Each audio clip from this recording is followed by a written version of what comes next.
अस्सलाम वालेकुम व्यूअर्स, मैं हूं एडवोकेट मोहम्मद वकास और आप देख रहे हैं हमारा यूट्यूब चैनल। आप तमाम दोस्तों से रिक्वेस्ट है कि हमारे इस चैनल को ज़्यादा से ज़्यादा लाइक करें, शेयर करें और सब्सक्राइब ज़रूर करें। आज हम अपनी इस वीडियो में बात करेंगे, आज कौमी असम्बली में जिस केस की हमें जो है वो बाज़गश सुनाई दी वो था कुलभूषण यादव का केस। बिलावल भुट्टो की तकरीर, ख्वाजा आसफ की तकरीर और फिर उनके जवाब में मुराद सईद और क्या कहते हैं शीरी मज़ारी की जो तकरीरें हुई, तो वो इस वक्त हमारा जो मीडिया है उसके ऊपर ये मौजू जो है ये ज़ेर बहस है। तो इसके जो ऑर्डिनेंस हुकूमत ने जारी किया है उसको लेके जो बहस इस वक्त की जा रही है और अपोजिशन जो नैरेटिव देने की कोशिश की जा रही है, इस वीडियो में हम ये बात करेंगे कि आया उसमें जो अपोजिशन जिन खदशात का इजहार कर रही है, आज जो बिलावल भुट्टो ने कौमी असम्बली में कहा कि एक कुलभूषण की सज़ा जो है उसको माफ़ कर दिया गया है, हुकूमत ने उसे NRO दे दिया गया है, और ख्वाजा आसफ ने जिस तरह की ज़बान इस्तेमाल की कि आया इसमें कुछ सदाकत है कि नहीं है, और असल में जो हुकूमत ने ऑर्डीनेंस जारी किया वो ऑर्डीनेंस क्या है, और अगर हुकूमत ये ऑर्डीनेंस जारी ना करती तो हमारे लिए, पाकिस्तान के लिए कौन सी मुश्किलात थी। वो ऑर्डीनेंस 2 सफ़ात का था, अगर वो यकीनन इन लोगों ने पढ़ा होगा तो अगर पढ़ने के बावजूद जो नेटिव ये 2 लोग दे रहे हैं, तो अगर तो पढ़ने के बावजूद ये लोग इस तरह का नेटिव दे रहे हैं तो फिर ये इंतहाई जो है वो शर्मनाक पहलू है हमारी सियासत का कि किस तरह ज़ाती मफाद के ऊपर जो कौमी मफाद है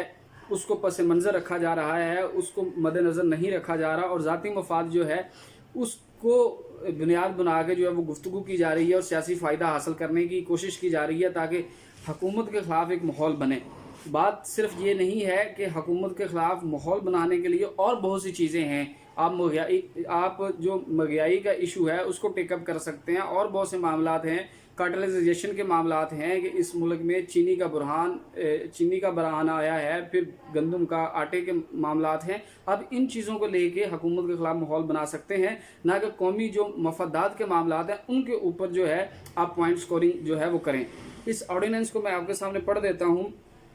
ये 2 सफ़ात का ऑर्डिनेंस है, इसका प्रीअम्बल जो है वो मैं आपको पढ़ देता हूँ। An ordinance to provide for the right of review and reconsideration to in given effect to the judgment of the International Court of Justice. यानी कि इस ऑर्डिनेंस जहाँ से ये शुरू हो रहा है, इसकी पहली लाइन ये बता रही है कि ये ऑर्डिनेंस जो है वो सिर्फ और सिर्फ जो इंटरनेशनल कोर्ट ऑफ जस्टिस है उसकी जो जजमेंट है उसको इम्प्लीमेंट करने के लिए जो है वो जारी किया जा रहा है। और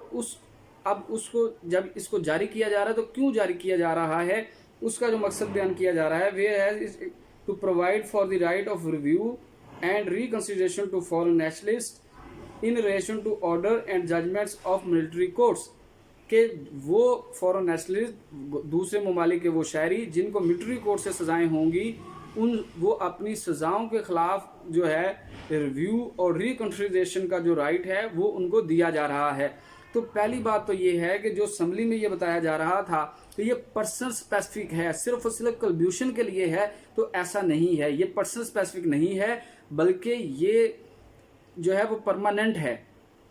बल्कि इस ऑर्डिनेंस के ज़रिए से पाकिस्तान इन फ्यूचर अगर कोई दूसरा मुल्क या कोई दूसरा केस कोई भी अगर पाकिस्तान के ख़िलाफ़ जो है वो इंटरनेशनल कोर्ट में जाता है तो ये ऑर्डिनेंस जो है वो रास्ता रोकेगा उस मुल्क का, उस फ्रीक का जो पाकिस्तान के ख़िलाफ़ इंटरनेशनल कोर्ट में जाएगा, ये ऑर्डिनेंस उसका रास्ता रोकेगा। अब इस ऑर्डिनेंस के ज़रिए जो है इसका जो नाम रखा गया है वो नाम इसका क्या है, इसका नाम रखा गया this ordinance may be called the International Court of Justice Review and Reconsideration Ordinance 2020। ये इसका नाम रखा गया है। इसका जो सेक्शन 2 है जिसमें हाई कोर्ट्स को इख्तियार दिया गया है कि वो रिव्यू और रिकंसीडर कर सकता है। अब वो किन 2 सूरतों में कर सकता है, वो 2 सूरतें हैं। पहली एक क्लॉज जो लिखी है कि the International Court of Justice in relation to a foreign national pass an order in respect of right under article 36 of Vienna Convention of consular relation of 24 April 1963। यानी कि अगर इंटरनेशनल कोर्ट ऑफ जस्टिस कहे कि इस बंदे को military court से जो सज़ा हुई है उसको आपको रिव्यू करना है, तो उस सूरत में भी हाई कोर्ट जो है वो रिव्यू कर सकता है। यानी कि जो ये मामला कुलभूषण वाला है कि जहां इंटरनेशनल कोर्ट ऑफ जस्टिस ने कहा है, ये आगे मैं आपको वजाहत करता हूं कि वो जो 20 जुलाई की 2019 की जजमेंट है उसमें हमारे ऊपर ये जिम्मेदारी जो है ऑब्लिगेशन जो है वो डाला गया है। दूसरी सूरत कौन सी है? दूसरी सूरत है कि अ foreign national is aggrieved in respect of the rights available under Article 36 of the Vienna Convention of Consular Relation of 24 April 1963 के अगर जो फॉरेन नेशनल है उस को वो ये समझता है कि वियना कन्वेंशन का जो आर्टिकल 36 है उसके तहत जो उसको राइट दिए गए हैं उन राइट्स के तहत जो है उसको फेयर ट्रायल का जो राइट है वो नहीं दिया गया, तो उस सूरत में जो है वो हाई कोर्ट में जा सकता है। अब वो हाई कोर्ट में कैसे जाएगा उसका तरीकाकार लिखा है कि अब फॉरेन नेशनल आइदर हिमसेल्फ और through his authorized representative or through a consular officer of a mission of his country may file a petition before a high court for review and reconsideration in terms of section 3 with regard to an order of conviction or sentence of military code operating under the Pakistan Army Act 1952 के यानी कि army act के तहत जो उसको सजा होगी उसके खिलाफ वो खुद जो है वो रिव्यू की एप्लीकेशन फाइल कर सकता है या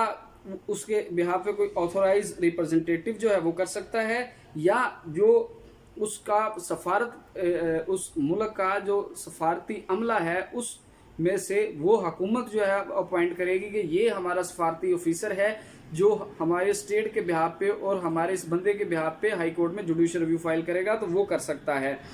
और इसमें जो एक्सप्लेनेशन है जिसको लेके जो है वो नफीसा शाह साहबा ने बड़ी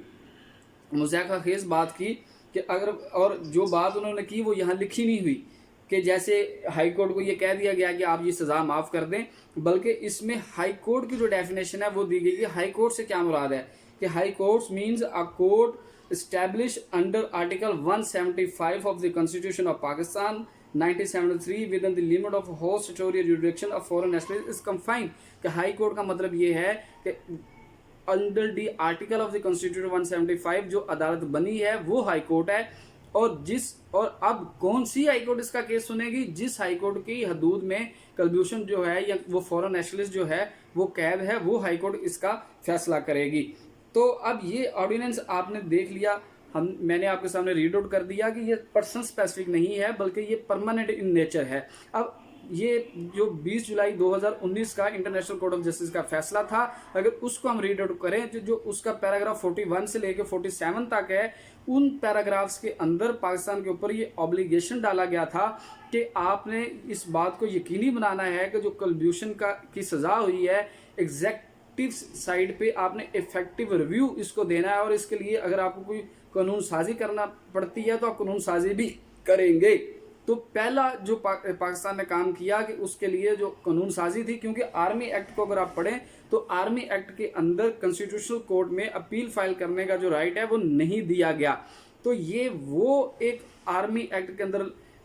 जो है वो कमी थी कि जिसको इंडिया इस्तेमाल कर सकता था कल को दोबारा इंटरनेशनल कोर्ट ऑफ जस्टिस में जाने के लिए कि जी आर्मी एक्ट के अंदर तो राइट ऑफ अपील था ही नहीं, और जुडिशियल रिव्यू का जो हक है वो तो उसके लिए तो उनको कानून साजी करनी थी, वो उन्होंने की नहीं, तो वो रास्ता रोकने के लिए ये कानून साजी की गई।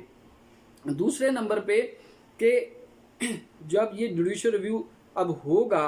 तो अगर ये नहीं होता तो उसके लिए एग्जैक्ट जो इफेक्टिव जुडिशियल रिव्यू है वो कहा गया। अब इफेक्टिव बनाने के लिए हमारी हुकूमत ने क्या किया है, इस्लामाबाद हाई कोर्ट में कॉन्स्टिट्यूशनल पिटीशन जो है वो दायर की, जिसमें ये कहा गया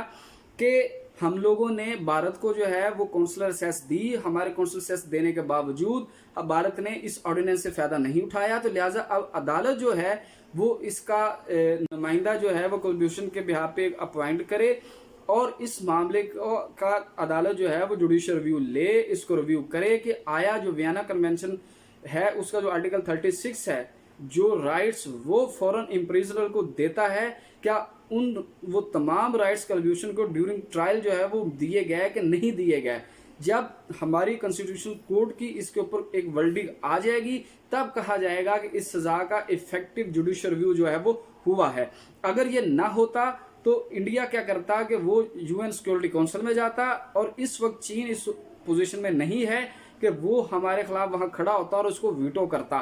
क्योंकि चीन के अगर आप देखें तो चीन अपने आप को ये शो कर रहा है कि जो इंटरनेशनल बॉडीज़ हैं मैं उनकी रिस्पेक्ट करता हूँ, मैं उनके साथ खड़ा हूँ, अगर कोई उनके रिस्पेक्ट नहीं करता तो मैं उसके साथ नहीं खड़ा। तो इस मामले पे चीन भी हमारे साथ ऑन बोर्ड है। तो वहाँ जाना था और हमारे सामने ईरान का केस है कि जब ईरान में इनकलाब आया था, खमीनी साहब जो इनकलाब लेके आए थे, शाह ईरान और उनके जो पैरोकार थे, उनके जो हमायती थे, जब उनको मारा गया था तो उस पर खमीनी की फ़ौज, खमीनी की जो फ़ौज के जनरल थे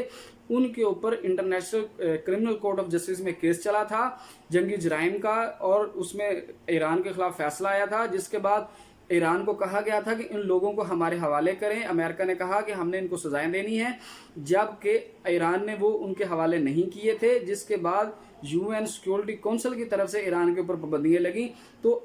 क्योंकि आर्मी अदालत इंसाफ जो है उसके फैसलों को इम्प्लीमेंट करवाना, उनको इन्फोर्स करवाना, एग्जीक्यूट करवाने का जो अख्तियार है वो यूएन सिक्योरिटी काउंसिल के पास है, और वो हमारे ऊपर पाबंदियां भी लगा सकती थी। तो यह नहायत अफसोस की बात है कि ख्वाजा आसफ जो इस मुल्क का वज़ीर ख़ारजा रहा, वज़ीर दफ़ा रहा, उसकी तरफ से ये गुफ्तगू की गई, और वो ये तमाम जो पाकिस्तान के ख़िलाफ़ जो एक मुमकिना मुश्किलात थी उनको मद्देनज़र नहीं रखा गया, और एक कौमी मफाद के मामले को एक सियासी मामला, सियासी रंग देने की कोशिश की गई है। उम्मीद है कि इस वीडियो में आप लोग जो है उस सूरत हाल को इस दुरुस्त अंदाज में समझने में जो है वो कामयाब हुए होंगे। नेक्स्ट वीडियो तक के लिए हमें इजाज़त दीजिए और हमारे इस चैनल को सब्सक्राइब कीजिए। अल्लाह हाफिज़।